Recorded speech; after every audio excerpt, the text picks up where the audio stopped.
Bismillaahirrahmaanirrahiim waxaan oo wanaagsan daawadayaal ku soo dhawaada qodobada wararka ugu doorka roon ee janalka wararka Soomaalida. Qodobada aan idiin haynana waxaa ka mid ah beelo ka tirsan Habargedir oo isaga baxay shirka uu Ra'iisul Wasaare Xasan Cali Khayre ka furay magaalada Dhuusamareeb.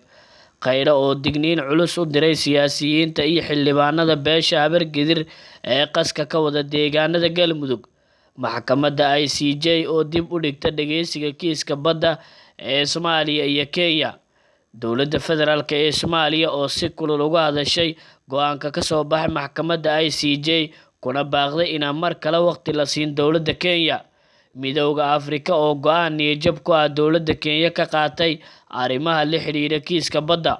Farmaajo oo ballanqaad cajiib ah u sameeyay xulka kubadda cagta ee qaranka Soomaaliya.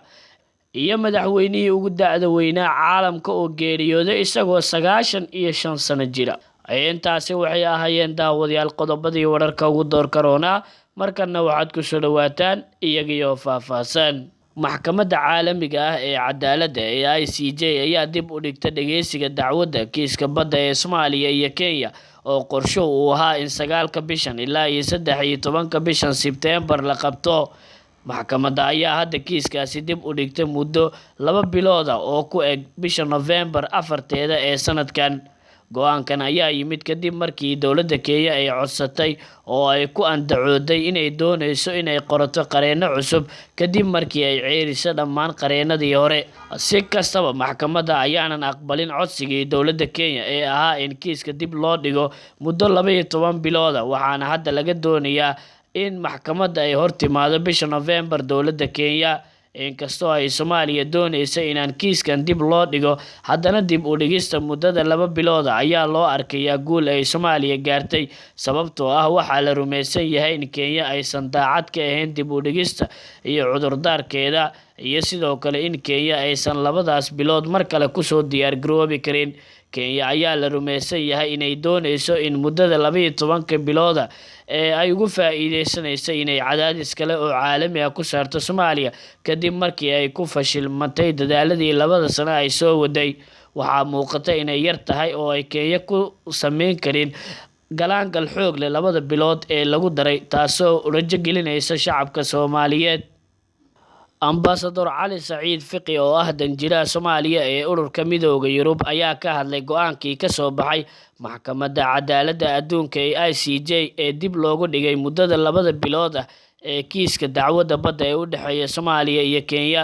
Safiirka ayaa sheegay in maxkamadda ay go'aankaasi qaadatay kadib markii ay tixgelisay codsigii ka yimid dowladda Kenya iyo sidoo kale jawaabtii ay bixisay dowladda Federaalk ee Soomaaliya. Fiqi ayaa xusay inaysan wax dhibaato u arkin go'aanka maxkamadda, isla markaana aanu ahayn dhibaato Soomaaliya soo wajahday, balse dhibaato kale oo soo wajahday Kenya ay tahay.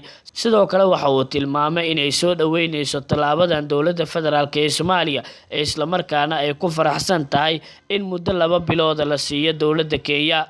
Anagu waxaan aragnaa go'aanka runtii inuu yahay mid fiican oo aan u aragno in 2 bilood hadda bisha Oktoobar kaliya ayaa inaga xigta, marka wax dhib weyn uma aragno, balse Kenya ayay dhib weyn ku tahay maadaama 2 bilood aysan isku soo diyaarin karin, ayuu yiri Ambassador Cali Saciid Fiqi. Ambassadorka ayaa sidoo kale shacabka Soomaaliyeed waxa uu ku wargeliyay in dowladda Federaalk ee Soomaaliya ay guul weyn ka gaari doonto kiiska iyo muranka kala dhexeeya dowladda Kenya, isla markaana muddada 2 bilood ee lagu daray kiiskan in Soomaaliya uusan dhibaato ku noqon doonin, balse Kenya ay dhibaato weyn ku qabi doonto maadaama 2 bilood aysan isku soo diyaarin karin. Ra'iisul Wasaaraha Xukuumadda Soomaaliya Xasan Cali Khayre ayaa sheegay inay jiraan dad ku fakiraya waxa ay ka yeeli karaan dhismaha Galmudug iyo inay hor istaagaan. Waxa ugu baaqay dadkaas inay ka fakiraan mustaqbalka dadka ay matalaan ee reer Galmudug. Waxa uu sidoo kale sheegay Ra'iisul Wasaare Xasan Cali Khayre in dadka ku howlan dhismaha Galmudug inay muhiim tahay in la taageero, isla markaana laga daayo hadallada xanafta leh iyo ka hor imaanshaha fara badan. Waxa uu sheegay in sida ay u dhaqmayaan dadkaas in ay ku xiran tahay in ay ka fakiraan kaliya in ay matalaan dad muhiim ah, isla markaana shaqo wanaagsan laga filayo. Waxa ugu baaqay odayaasha waxgaradka iyo siyaasiyiinta deegaanada Galmudug inay iska dulqaataan, sidoo kalena ay sameeyaan wax wanaagsan maadaama ay howl culus socoto. sidoo kale ra'iisul wasaare xasan cali kheyre oo khudbad dheer ka jeedinaya furitaanka shirka dib u heshiisiinta galmudug ayaa waxa uu sheegay in gogashan ay muhiim u tahay dhammaan bulshaweynta galmudug loona baahan yahay in si wanaagsan looga faa'iideysto. sidoo kale waxa uu u degay siyaasiyiinta iyo xildhibaanada kasoo jeeda deegaanada galmudug kuwaasoo kulamo gargaara ku leh meel ka baxsan magaalada dhuusamareeb. waxa ugu baaqeen dhammaan siyaasiyiintaas inay yimaadaan magaalada dhuusamareeb islamarkaana ay ka shaqeeyaan sidii loo dhisi lahaa galmudug mideysan oo shacabkeeda ay isku niyad furan yihiin. dhanka kale ra'iisul wasaaraha xukuumadda Soomaaliya xasan cali kheyre ayaa dhagax dhigay dhismo ka kooban 3 dabaq oo leh 36 fasal, maktabad iyo hoolal shirar oo lagu kordhinayo faraca jaamacadda ummadda Soomaaliyeed ee magaalada Caabudwaaq kaasoo bulshada deegaanka ay si isxilqaan ku dhisanayaan. ra'iisul wasaaraha oo ay weheliyaan xildhibaano ka tirsan labada gole ee baarlamaanka federaalk ee Soomaaliya ee kasoo jeeda deegaanada Caabudwaaq ayaa reer Caabudwaaq ku amaanay dadaalka ay ku dhisanayaan jaamacadda ummadda faraceeda magaalada Caabudwaaq si ay uga qayb qaataan horumarinta waxbarashada bulshada Soomaaliyeed. ayuu ra'iisul wasaaruhu ugu baaqay inay ka gacan geystaan dhismaha jaamacadda ummadda si ay awood ugu yeelato daboolidda baahida waxbarashada sare ayna u soo saarto aqoon-yahano sare oo ka shaqeyn kara horumarinta mustaqbalka ummadda Soomaaliyeed. waxaan bulshada Caabudwaaq iyo guud ahaan shacabka Soomaaliyeed ugu baaqayaa inay u soo jeestaan dhismaha jaamacadda ummadda faraceeda magaalada Caabudwaaq isla markaana ay ka qayb qaataan horumarinta waxbarashada sare ayuu yiri ra'iisul wasaare xasan cali kheyre. xasan cali kheyre ayaa ballan qaaday in xukuumaddiisa ay gacan weyn ka geysanayso dhamaystirka dhismaha jaamacadda ummadda Soomaaliyeed qaybta magaalada Caabudwaaq oo ah qaybta kaliya ee jaamacadda ku leedahay meel ka baxsan caasimadda dalka. xildhibaan cabdifataax ismaaciil daahir oo ah gudoomiyaha guddiga duulista hawada, gaadiidka, wadooyinka, dekedaha iyo tamarta ee golaha shacabka ee baarlamaanka federaalk ee Soomaaliya ayaa waxa uu dowladda Soomaaliya ku eedeeyay inay dhibaatooyin fara badan u geysanayso shacabka Jubbaland. waxa uu sheegay in dowladda Soomaaliya ay ciqaab wadareed marsiinayso shacabka Jubbaland. xildhibaanka ayaa sidoo kale sheegay in xayiraadda dhanka hawada ee dowladda federaalk ee Soomaaliya ay saarto duulimaadyadii dowlad goboleedka Soomaaliyeed ee Jubbaland in ay tahay arrin ka dhalan karta hoos u dhac dhaqaale iyo arrimo bani aadamnimo oo soo wajaha shacabka ku dhaqan deegaanada Jubbaland.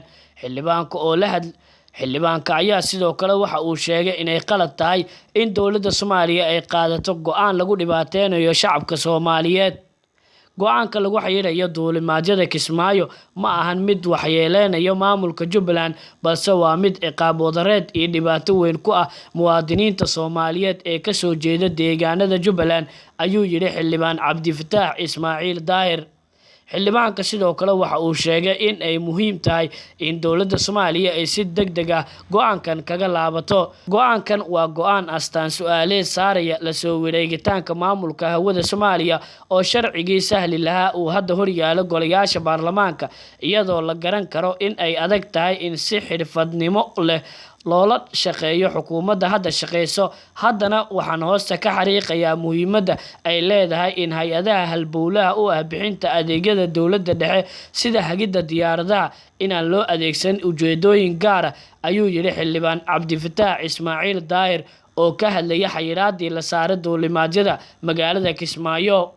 gudoomiyaha cusub ee gobolka Banaadir Duqa Muqdisho Cumar Maxamuud Maxamed Cumar Finish ayaa kormeerkiisa waxa uu ku sameeyay ilaa 4 degmo oo ka mid ah degmooyinka gobolka Banaadir.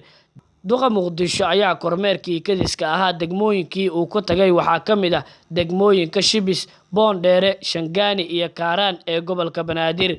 gudoomiyaha ayaa u kuurgalaya xaaladaha dhanka amniga ee degmooyinkaasi isagoona booqday saldhigyada booliiska iyo hay-adaha ammaanka xarumaha ay ku leeyihiin 4taasi degmo. sidoo kale ujeedka ugu weyn ee kormeerka duqa magaalada Muqdisho ayaa ah qiimeyn uu ku sameeyay sida ay maamulada degmooyinka iyo saraakiisha booliiska ay ula falgalaan howlaha amniga.